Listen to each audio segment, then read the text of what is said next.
Shalom. Renungan kebenaran firman Tuhan hari ini terambil di dalam Keluaran 19 ayat 1-6. Judul renungan hari ini, Janji Tuhan. Di seluruh kitab suci, Tuhan mengungkapkan rahasia memiliki hubungan yang diberkati dengannya, yaitu dengan mengasihi Tuhan, taat pada firman-Nya, maka Anda akan menjadi umat-Nya dan menerima berkat-Nya. Dalam bacaan kita hari ini, kita membaca salah satu dari banyak hal bahwa Tuhan secara terbuka mengungkapkan rencananya atas hidup kita. Dalam Ulangan 7 ayat 6-8, Tuhan menyatakan sekali lagi, Tuhan dengan jelas menjabarkan pembenaran kita. Dikatakan, sebab engkaulah umat yang kudus bagi Tuhan, Allahmu. Engkaulah yang dipilih oleh Tuhan, Allahmu, dari segala bangsa di atas muka bumi untuk menjadi umat kesayangannya. Bukan karena lebih banyak jumlahmu dari bangsa manapun juga, maka hati Tuhan terpikat olehmu dan memilih kamu. Bukankah kamu ini yang paling kecil dari segala bangsa?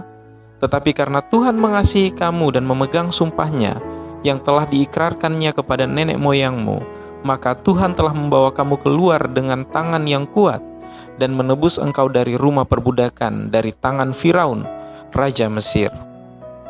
Tuhan telah memberi kita undangan terbuka. Sebenarnya orang-orang yang menjadi miliknya sama sekali tidak layak untuk menerima kehormatan yang diberikannya.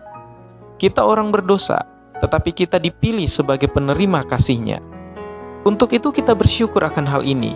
Kita tidak perlu menjadi sempurna untuk dicintai. Kita tidak perlu menjadi layak untuk mendapatkan kasih-Nya. Alasan mengapa Tuhan sering mengulangi tentang pembenaran kita, karena kita mudah lupa. Kita lupa bahwa kita tidak bisa mendapat kasih Tuhan. Kita lupa bahwa keselamatan kita bukan tentang kita. Itu adalah ekspresi dari kasih Tuhan. Kita lupa bahwa keselamatan kita tidak berarti kita lebih baik dari siapapun. Satu-satunya perbedaan antara kita dengan orang yang masih terhilang dalam dosa adalah Yesus. Efesus 2 ayat 8 dan 9 mengatakan, sebab karena kasih karunia kamu diselamatkan oleh iman, itu bukan hasil usahamu, tetapi pemberian Allah. Itu bukan hasil pekerjaanmu, jangan ada orang yang memegahkan diri. Karena kasih karunia, kita dipilih menjadi umat Allah. Hubungan ini datang sebagai penghiburan, janji, dan berkat yang luar biasa. Hal ini juga datang dengan tanggung jawab. Bagian kita diminta untuk mengasihi, menghormati, dan menaati Tuhan. 1 Petrus 2 ayat 9 dan 10 menambahkan, tetapi kamulah bangsa yang terpilih, imamat yang rajani, bangsa yang kudus, umat kepunyaan Allah sendiri, supaya kamu memberitakan perbuatan-perbuatan yang besar dari Dia, yang telah memanggil kamu keluar dari kegelapan kepada terang-Nya yang ajaib.